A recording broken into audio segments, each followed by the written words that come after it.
Assalamualaikum warahmatullahi wabarakatuh. Kami dari kelompok 3 ingin mempresentasikan hasil diskusi kami yaitu tentang menyusun butir-butir tes berdasarkan taksonomi Bloom.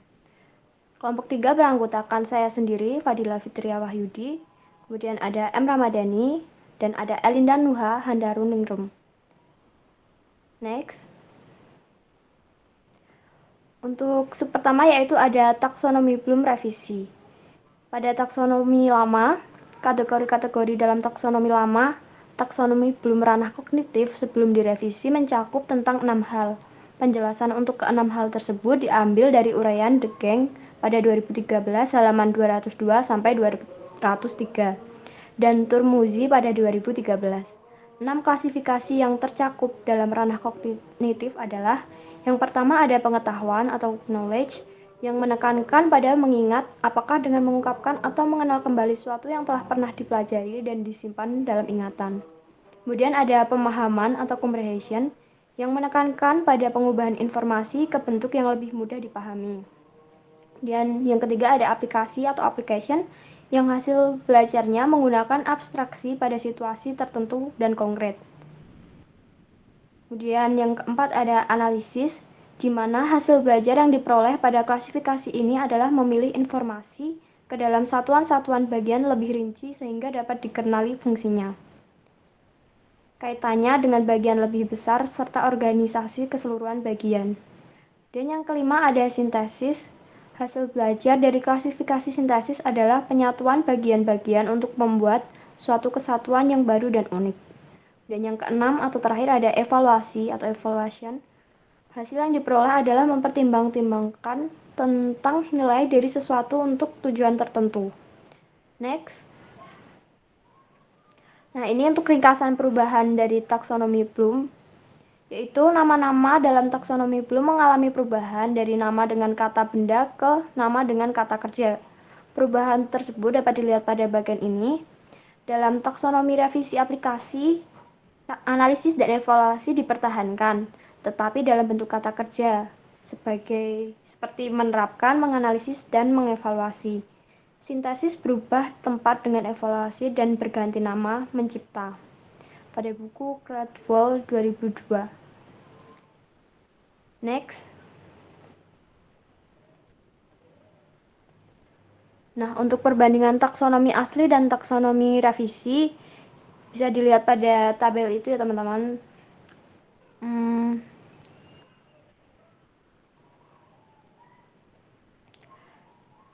Dalam taksonomi revisi, kategori sintesa diubah menjadi mencipta. Kategori mencipta dilibatkan proses menyusun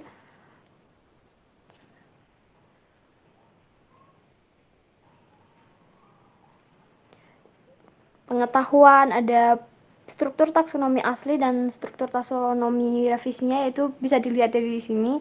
Yang pertama yaitu ada poin pengetahuan tentang hal-hal khusus, pengetahuan tentang istilah-istilah atau terminologi, kemudian ada pengetahuan tentang fakta-fakta tertentu, pengetahuan tentang cara dan sarana untuk menangani hal-hal khusus, pengetahuan tentang kebiasaan-kebiasaan, pengetahuan tentang kecenderungan dan urutan-urutan kegiatan, kemudian ada pengetahuan tentang klasifikasi, kategori-kategori, pengetahuan tentang kriteria, pengetahuan tentang metodologi, pengetahuan tentang hal-hal umum, universal, dan abstraksi dalam bidang tertentu, pengetahuan tentang prinsip dan generalisasi, pengetahuan tentang teori dan struktur. Kemudian pada struktur taksonomi revisinya itu menjadi mengingat, memanggil pengetahuan yang relevan dari memori jangka panjang, yaitu mengenal dan mengingat kembali. Next. Kemudian pada 2.0 pemahaman, terjemah, penafsiran, peramalan, dan ekstrapolasi menjadi pemahaman, pembangunan makna dari pesan pembelajaran, termasuk pesan komunikasi lisan, tertulis, dan grafis, dan menafsirkan, mencontohkan, klasifikasikan, merangkum, menyimpulkan, membandingkan, dan menjelaskan. Sedangkan kemudian pada taksonomi lama ada aplikasi, sedangkan pada yang revisi yaitu menerapkan, melaksanakan, atau menggunakan prosedur dalam situasi tertentu, mengeksekusi atau melaksanakan, mengimplementasikan.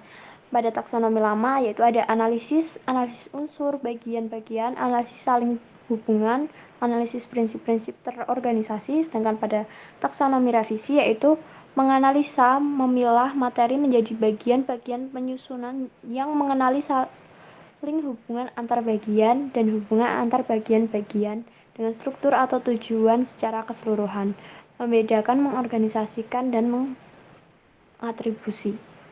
Next. Dan pada taksonomi lama ada sintesis, yaitu produk komunikasi yang khas, produk rencana, atau seperangkat pelaksanaan kegiatan, kemudian penerjemahan seperangkat hubungan abstrak. Sedangkan pada taksonomi revisi, yaitu mengevaluasi, membuat penilaian berdasarkan kriteria dan standar, yaitu memeriksa dan mengkritisi. Pada taksonomi asli, yaitu ada evaluasi dengan bukti internal, dan evaluasi dengan kriteria eksternal. Sedangkan pada taksonomi revisi menciptakan, memadukan unsur-unsur atau bagian-bagian ke dalam suatu yang baru dan utuh, atau untuk membuat suatu produk yang orisinal, yaitu merupakan merumuskan atau membangun, merencanakan, dan memproduksi. Next. Kemudian yang selanjutnya yaitu ada jenis-jenis kemampuan pada NCTM atau NCTM. Yang pertama yaitu ada kemampuan pemahaman, kedua ada kemampuan penalaran, ketiga ada kemampuan komunikasi, keempat ada kemampuan koneksi, dan yang kelima ada kemampuan pemecahan masalah. Menurut Van de Waal pada 2003, mengajar matematika yang mencerminkan kelima standar proses merupakan pengertian terbaik dari mengajar matematika menurut standar NCTM atau NCTM.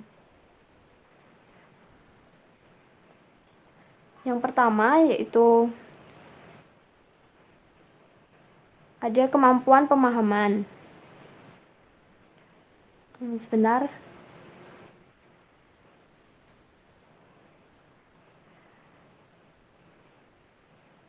Itu kemampuan pemahaman matematis adalah salah satu tujuan penting dalam pembelajaran, memberikan pengertian bahwa materi-materi yang diajarkan kepada siswa bukan hanya sebagai hafalan, namun lebih dari itu. Dengan pemahaman siswa dapat lebih mengerti akan konsep materi pelajaran itu sendiri. Pemahaman matematis juga merupakan salah satu tujuan dari setiap materi yang disampaikan oleh guru, sebab guru merupakan pembimbing siswa untuk mencapai konsep yang diharapkan. Next.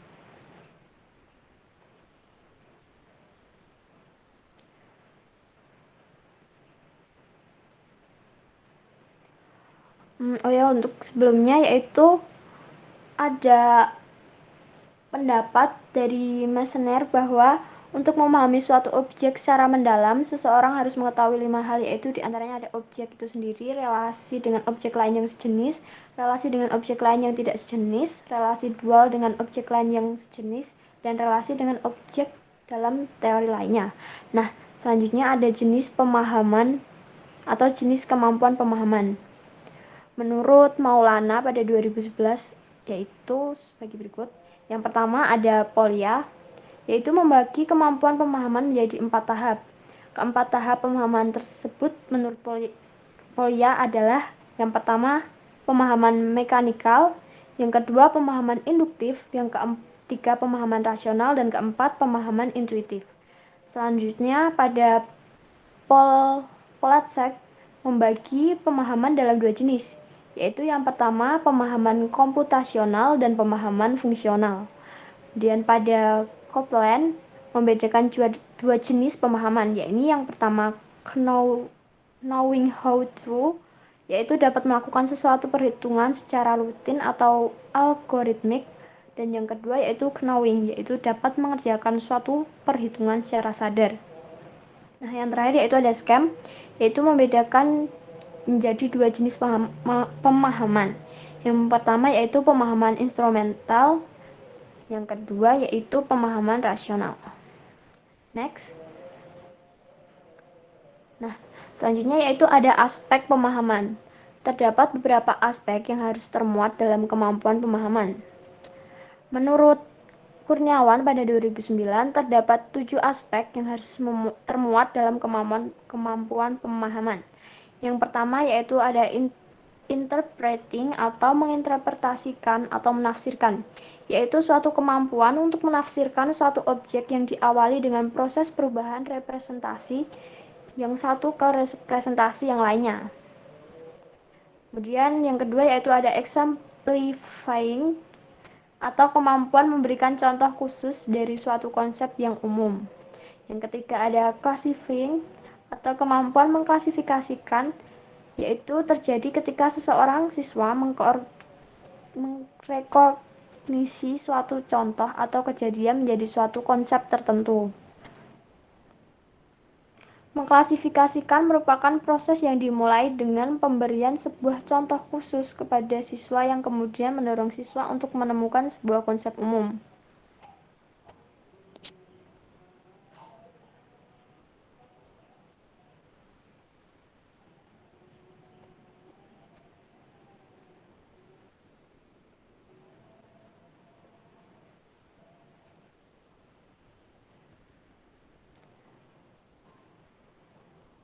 Halo, suara saya terdengar?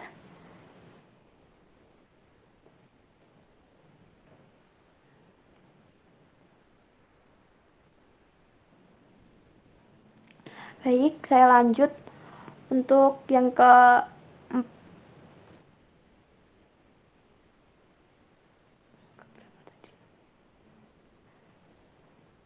Untuk yang keempat, yaitu summarizing atau merangkum, yaitu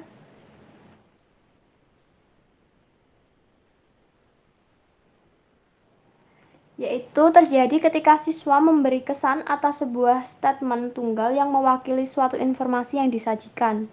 Kemudian yang kelima, yaitu ada inferring atau menduga, yaitu kemampuan menemukan sebuah bentuk dari sejumlah contoh-contoh yang serupa atau menduga suatu objek. Inferring terjadi ketika seseorang dapat membuat suatu abstraksi dari sebuah konsep atau sejumlah contoh-contoh melalui hubungan pengkodean contoh-contoh yang relevan. Kemudian yang keenam yaitu ada comparing atau membandingkan. Membandingkan terjadi ketika seseorang siswa diberikan sebuah informasi baru, kemudian siswa meneliti lebih lanjut dengan mengkorespondenkan informasi tersebut dengan pengetahuan yang lebih dikenalnya. Kemudian yang terakhir ada explaining atau menjelaskan, yaitu terjadi ketika seorang siswa dapat mengkonstruksikan dan menggunakan penyebab dan efek model sebuah sistem. Next, untuk yang kedua yaitu ada kemampuan penalaran. Menurut Gilarso atau Setiono pada 2008, yang dimaksud dengan penalaran adalah suatu penjelasan yang menunjukkan kaitan atau hubungan antara dua hal atau lebih yang atas dasar alasan-alasan tertentu dan dengan langkah-langkah tertentu sampai pada suatu kesimpulan. Menurut Nico pada 2012, penalaran adalah sebuah pemikiran untuk dapat menghasilkan suatu kesimpulan.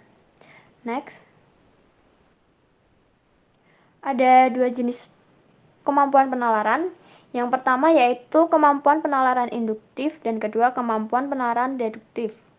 Menurut Smart Nadia pada 2011, penalaran induktif adalah penalaran yang memberlakukan atribut-atribut khusus untuk hal-hal yang bersifat umum.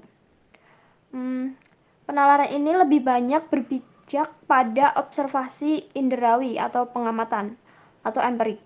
Dengan kata lain, penalaran induktif adalah proses penarikan kesimpulan dari kasus-kasus yang bersifat individual nyata menjadi kesimpulan yang bersifat umum.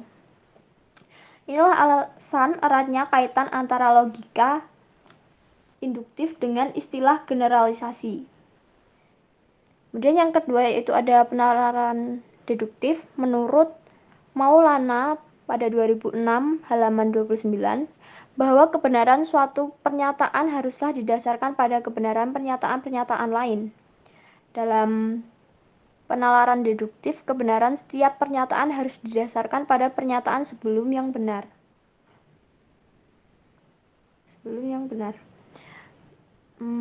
Sebelumnya ke slide yang sebelumnya boleh. Pendekatan deduktif adalah proses penalaran yang bermula dari keadaan umum hingga keadaan khusus sebagai pendekatan pengajaran yang bermula dengan menyajikan aturan, prinsip umum, ke dalam keadaan khusus. Next. Kemudian selanjutnya ada indikator kemampuan penalaran. Yang pertama yaitu menarik kesimpulan logis. Yang kedua memberi penjelasan dengan menggunakan model, fakta, sifat, dan hubungan. Yang ketiga memperkirakan jawaban dan proses solusi. Yang keempat menggunakan pola dan hubungan untuk menganalisis situasi matematik. Yang kelima menyusun dan menguji konjektur. Yang keenam merumuskan lawan contoh. Ketujuh, mengikuti aturan inferensi, memeriksa validitas argumen. Yang kedelapan, menyusun argumen yang valid. Dan yang terakhir yaitu menyusun pembuktian langsung, tak langsung, dan menggunakan induksi matematik.